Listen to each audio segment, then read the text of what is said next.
కూటమి ప్రభుత్వం స్మార్ట్ మీటర్లు బిగించడాన్ని వ్యతిరేకిస్తూ సిపిఎం పార్టీ చేపట్టిన ఉద్యమంలో భాగంగా ఈరోజు కర్నూలు కార్పొరేషన్ 32 వార్డు ముజఫర్నగర్లో ఇంటింటికి స్టిక్కర్లు అంటించే కార్యక్రమాన్ని చేపట్టారు. ఈ కార్యక్రమంలో ప్రజలు స్వచ్ఛందంగా పాల్గొని సిపిఎం పార్టీ ఇచ్చిన స్టిక్కర్లను తామే అతికించుకొని తమ నిరసనలను తెలియజేశారు. మాకు స్మార్ట్ మీటర్లు వద్దు, పాత మీటర్లే ఉంటారని సిపిఎం నాయకులు దృష్టికి తెచ్చారు. ఈ సందర్భంగా సిపిఎం పార్టీ నగర కార్యదర్శి వర్గ సభ్యులు సిహెచ్ సాయిబాబా, కె సుధాకరప్ప, నగర కమిటీ సభ్యులు ఎస్ హుసేన్ బాషా మాట్లాడారు. కార్యక్రమంలో కె సురేష్, శ్రవణ్ కుమార్, ఈ రామాంజనేయులు, ఎం దావీద, ఎం రాజు, కె వెంకటేశ్వర్లు, టి రామనాగిరెడ్డి తదితరులు పాల్గొన్నారు.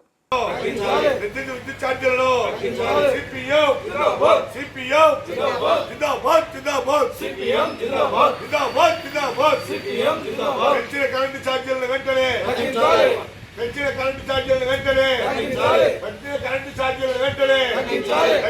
పెంచిన కరెంటు ఛార్జీలు వెంటనే మా ఇంటికి స్మార్ట్ మీటరు, మా ఇంటికి స్మార్ట్ మీటరు, మా ఇంటికి స్మార్ట్ మీటరు, మా ఇంటికి స్మార్ట్ మీటరు, మా ఇంటికి స్మార్ట్ మీటరు, మా ఇంటికి స్మార్ట్ మీటరు.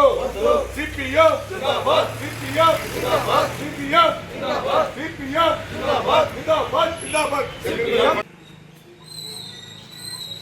ఈరోజు రాష్ట్ర వ్యాప్తంగా సిపిఎం పార్టీ ఆధ్వర్యంలో స్మార్ట్ మీటర్లు వద్దు అనేటువంటి ఉద్యమం చేపట్టడం జరిగింది.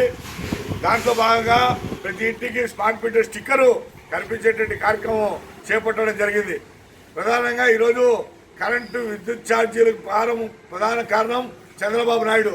ఎందుకంటే 2000 సంవత్సరంలో మనకి ఏపీఎస్సీబీగా ఉండేదాన్ని 3 ముక్కలు చేసి ప్రైవేట్ వాళ్ళకి అప్పచెప్పినప్పటి నుంచి కూడా ఈ కరెంటు ఛార్జీల యొక్క భారం ప్రజలపైన పడుతూ ఉంది. అట్లనే ఈరోజు జగన్మోహన్ రెడ్డి ఉన్నప్పుడు ట్యూబ్ ఛార్జీల పేరుతో అట్లే స్మార్ట్ మీటర్లు పెట్టాలని చెప్పి ప్రయత్నం చేస్తే ఇదే చంద్రబాబు నాయుడు, ఇదే నారా లోకేష్ స్మార్ట్ మీటర్లు వద్దని చెప్పి పగల కొట్టించేటువంటి పరిస్థితి.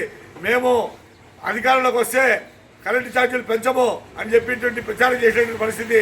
అట్లే ఊరు తిరిగే వాళ్ళు బాధుడే బాధుడు బాధుడే బాధుడు అనే పద్ధతిలో ప్రభుత్వాన్ని విమర్శించినటువంటి అదే చంద్రబాబు నాయుడు, అదే నారా లోకేష్ ఈరోజు మళ్ళా ఇంటింటికి స్మార్ట్ మీటర్లు పెట్టేటువంటి ప్రయత్నం చేస్తారు. దీన్ని మేము వ్యతిరేకిస్తున్నాం. ఈరోజు డ్రాప్ ఛార్జీలు పెడుతూ విపరీతమైన ఛార్జీలు పెరిగి ప్రజలకు భారం అవుతున్నటువంటి పరిస్థితి. ఒకప్పుడు 200 వచ్చేటువంటి కరెంటు బిల్లు ఈరోజు 500 రూపాయలు వస్తుంది. 500 రూపాయలు వచ్చే కరెంటు బిల్లు 1000 రూపాయలు వస్తున్నటువంటి పరిస్థితి ఉంది. కాబట్టి దీన్ని మేము వ్యతిరేకిస్తున్నాం. అట్లాగే ఈరోజు స్మార్ట్ మీటర్లు పెట్టుకోవడం వల్ల మనకి చాలా నష్టం. ప్రజలు ఇది గమనించాలా. ఎందుకంటే స్మార్ట్ మీటర్లు పెడితే అది 4 రకాలుగా మనకి కరెంటు బిల్లులు దాంట్లోనే డివైడ్ అవుతుంది. ఉదయం తెల్లవారుజామున 5 గంటల నుంచి ఉదయం 10 గంటల వరకు ఒక రేటు, ఉదయం 10 గంటల నుంచి మధ్యాహ్నం 3 గంటల వరకు ఒక రేటు, మధ్యాహ్నం 3 గంటల నుంచి రాత్రి 10 గంటలకు ఒక రేటు, రాత్రి 10 గంటల నుంచి తెల్లవారుజామున 5 గంటల వరకు ఒక రేటు దాంట్లో ఫిక్స్ అవుతుంది. కాబట్టి మనం ఎప్పుడైతే కరెంటు ఛార్జీలు బాగా కాలుస్తామో అప్పుడు రేటు పెరుగుతుంది, కరెంటు ఛార్జీ సందర్భంలో రేటు తగ్గిపోతుంది.